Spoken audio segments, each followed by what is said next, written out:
Hey guys, welcome back to my channel. My name is Woodology. Today's video is going to be another freestyle video, so I'm just going to say whatever is on the top of my head. So, this is my final thoughts for Battlefield 6, and if I think it's good or not, the final release, or the final build of the game. So everybody, to the creators up top, they was able to play the new Battlefield 6 early, the new engine, the engine and stuff, and what they made, the new the new build, right? And it was similar to the build I played in Alpha. In the Alpha, the first ever labs. I don't know if I'm able to say that, but still, it was kind of similar. They brought back the G3, the three-shot tap, two-tap head weapon and everything like that. And it's just a lot of things that it looks like that was good to be fixed, right? So first things I want to get situated is that it looked like they disregarded the incendiary nade, messing you up and making you stand still and trying to, like, instead of trying to get away like how you should, it makes you stop in place. So yeah, that is a good thing, right? Because like the amount of times that you get hit with an incendiary nade compared to hardline, and I'm bringing hardline up because that's like the second most OP incendiary grenade. It's more OP than, I think it's probably almost more OP than the Battlefield 6, but Battlefield 6 is more annoying and it's not really in a realistic standard, you know. But it's like, say like I'm over here trying to walk around, run, get some kills, and then I see an incendiary grenade in far line. Then it blows up in your face, and then you're dead instantly. And then you burn with your body after. There's not really a good feeling about that. And then on Battlefield 6, you go on the streak, and then you just get burned, and you can't move. And then somebody around the corner just bot walks you and kill you, like it's over. And the thing with that is that in the new build that everybody's playing, and we see Mirak Valley, I don't know if it's Operation Metro. They removed that, and that's really a good step in the right direction. I don't know about the stun grenades. I don't know how powerful the stun grenades was in Battlefield 6. I barely got hit with them. I don't even know if they was in a beta build. That's how much I forgot about stun grenades. But the thing is, speaking of like just weapons and stuff, I do really want to see the pistols get implemented into the next game. Like the pistols, it didn't really look like they put any effort into the pistols. Yeah, weapons, we already have 51 weapons. What more do we want, right? But we don't really have a G18 93 yard. We don't have hack. We don't have no like support for our secondary. Like if we lose ammo, of course we're gonna have to switch to something that's viable and optimizable. Because the pistols that was in the beta, I don't know which pistol it was, but the beginning pistol, that pistol was very bad, and you was not, not able to get multi-kills with that gun. You was only able to get singlers. And that's because that recoil and whatever that BF4 iron sight type of optic sway on the pistols was. But other than that, it looks like the prime are very, very good in the standard form in Battlefield. It looks like they may spread a little bit more, viable for a situation when you're further away against an opponent that has a SMG or LMG, whatever, or they're way closer, whatever. And the thing with that is, again, it still does look like it's a little laser beaming, but it's not necessarily too bad because every battlefield have laser beam type of gameplay. It's just its spread needs to be in that game so you can be able to control your weapon and have optic sway for every time you move your camera. And that is why I also in the last video said that bug that of nerfing the movement bug is because in 2042 I haven't heard a single person complain about 2042 or BF5 that much. BF5 have more of the same movement and it has almost the same type of optic sway every time you jump and like do a slide or whatever. And on 2042 it's not even visible, and it makes you do crazy stuff in a scenario like Battlefield, like in like compared to Battlefield 6 and the previous Battlefields that you could not do. And that is again the right step in the direction of where Battlefield is supposed to be. I honestly don't really like the gameplay I'm using in the background. Like obviously, yeah, I like it. Like it's fun, it makes the game faster and all that. But in Battlefield 6, I was able to use the mechanics in a more, you know, in a more standard form and how you're supposed to use a movement. You know, if you're close, you dive and shoot or do something, slide, whatever, and it's not that powerful. You can get countered or you can, like almost 50-50 or 70-30, whatever chance. Not necessarily the full 100 unless, that other person isn't paying attention. And it's just, oh, well, we nerfed the movement just like BF1, and we made the game just entirely situational. Instead of no self-sustainability, you just have to be right on your team and just have a pushback, just like, how we see on the screen. And nobody can do anything, and it's just going to stay in a stagnant place forever, and nobody's going to push up. That's not necessarily a good style of Battlefield, in my opinion. You need self-sustainability. You need situation, situational. Like if I was by myself, I should be able to have a little bit of self-sustainability. Obviously, if I run into a group of people, like everybody can and will, then yes, I should die. But if we're at B1 and C1, the team, then yes, of course it should be pushed back. But yes, it's harder to say because this is not the video. This is not the topic for that type of video, or the video for that type of topic. This is just about my thoughts about the final build of Battlefield 6 coming in October 10th. So,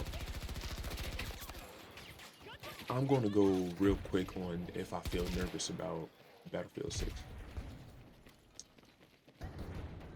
So, one thing first is that I see that they improved the optimization. I heard that the optimization was going to be about to 50 gigabytes. I might be wrong about that, or it might be really wrong. 50 gigabytes. That is a large jump. And in the final build, I was seeing that the bullets was actually registering way better than it was in the beta, and way, way, way, way better than 2042. So what do I mean by registering the bullets way better? So if you ever play Battlefield 4, Battlefield 3, Battlefield 1, Battlefield, I don't know about 5, I might include 5, but those time to kills was very fast.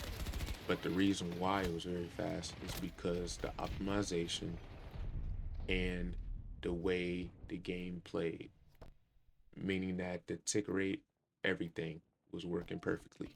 You was able to, and even, and the thing is, even with the high ping, maybe 100, you was able to die very fast in Battlefield.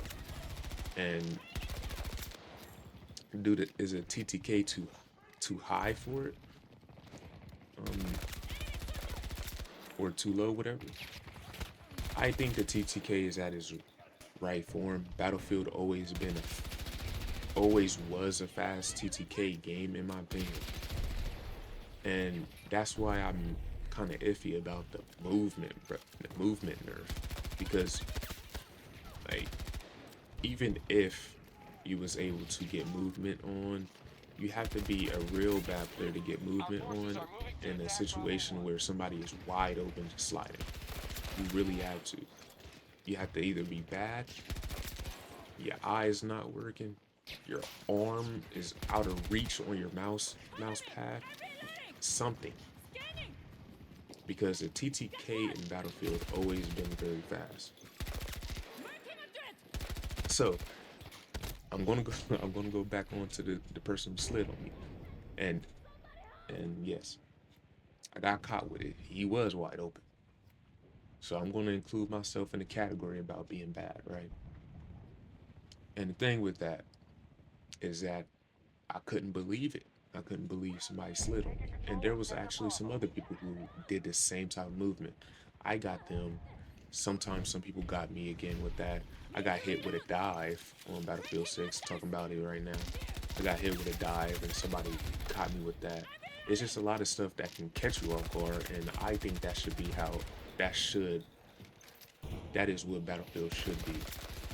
Not necessarily too unpredictable, but the movement should be at a pace where you can't read the opponent, if you get what I mean.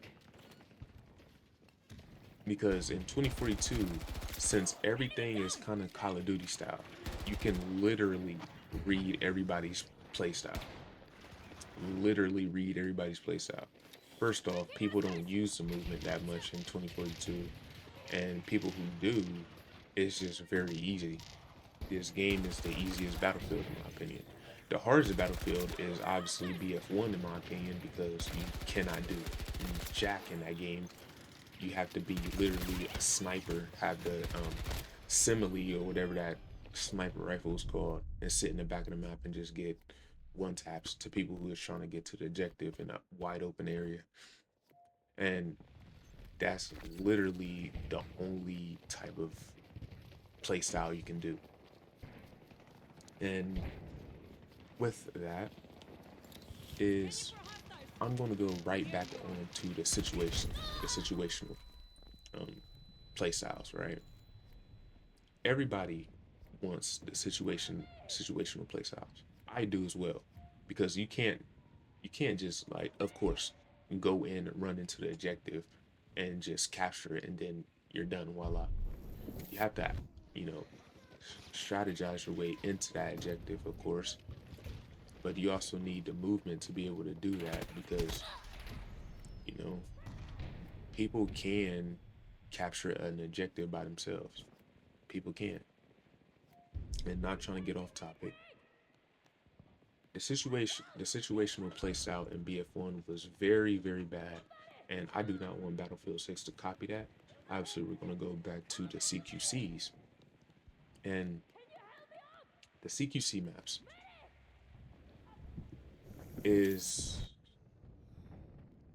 can I say it's the best form of Battlefield?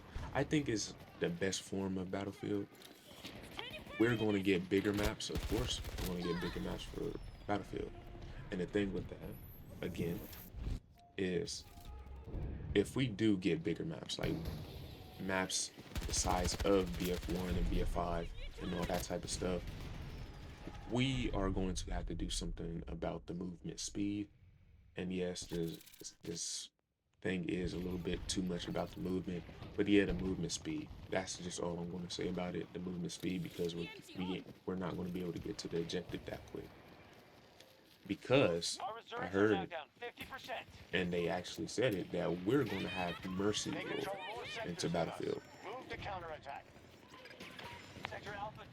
And we don't know how mercy rule works because, you know, it's a new implement into Battlefield. If we do have mercy rule, you have to have all A1, B1, C1, D1, let's say, on the map in the background. All of them is captured, and it's a mercy rule for 30 seconds. It looked like, I think I seen the picture, it was 15 or something seconds. If it is 15 seconds, that is way too slow, way too fast. I mean, it's way too fast. 30 seconds is a little bit too fast as well. I think you should have like a 2 minute type of mercy rule.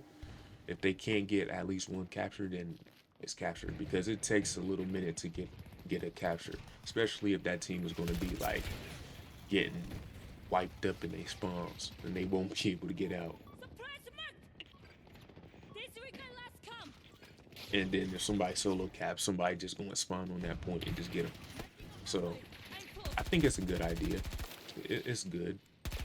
It's not necessarily bad, but it's just a lot to be able to like think upon on how that mercy rule will be, because you know obviously casuals don't think like competitive players, and everybody think different, right? Even some casual players might think competitively, right? It's a different, it's different. And since Battlefield 6 is coming out and is going to be like maybe the FPS lord and savior for the whole genre, right? We're just going to have to see how many new people who have different minds is going to be on this game, because it looks like what I'm seeing from everybody is that the the whole community is just arguing about some different things. Some changes should be this, some changes should be that, skins, weapon skins, you know maps, and different things. And I I'm probably just gonna end it off here, because this is a freestyle video. I did not prepare anything, and I do not want to waste your time with more, minutes off your time for no reason. But that is just all the changes that I've heard, and my final conclusion for that is I think Battlefield 6 is on the right path. They did everything. They optimized the game so you won't have to shoot like 500 times more on that person, just like the gameplay in the background and everything. So I think they did really well for Battlefield 6. I just hope that they do something well with the dog tags assignments, the patches, if they bring back patches like Hardline or whatever they bring back for customizing your soldier, customizing, you know, their career stats or whatever that they can to have, your identity for the game, your plan in that game. Of course, you always need an identity for a FPS game instead of just having a dead game like Squad or Arma. Not saying those games are dead. I'm just saying like those are just more of the Milsim type of games, and I don't think this game is really a Milsim. Literally an arcade shooter. This game came out 6 years ago, right after Battlefield 5, and Battlefield 5 was kind of similar to BF-2042. But that is all I want to say for this video. Hope you like, share, and subscribe. I will be streaming Battlefield 6 when it comes out. Y'all know the 3 platforms: Twitch, Kick, and YouTube. And hey, these videos is going to take a little while to come out, because obviously, guess what I'm doing? Like I said in my last video, getting prepared. And I'm almost done with the tier list, and it's very, very, very caskety. I'm like a bone right now. I don't want to play it anymore. So the next one, they need to come very quick. So yeah, that's all I'm gonna say for this video. And I'm out.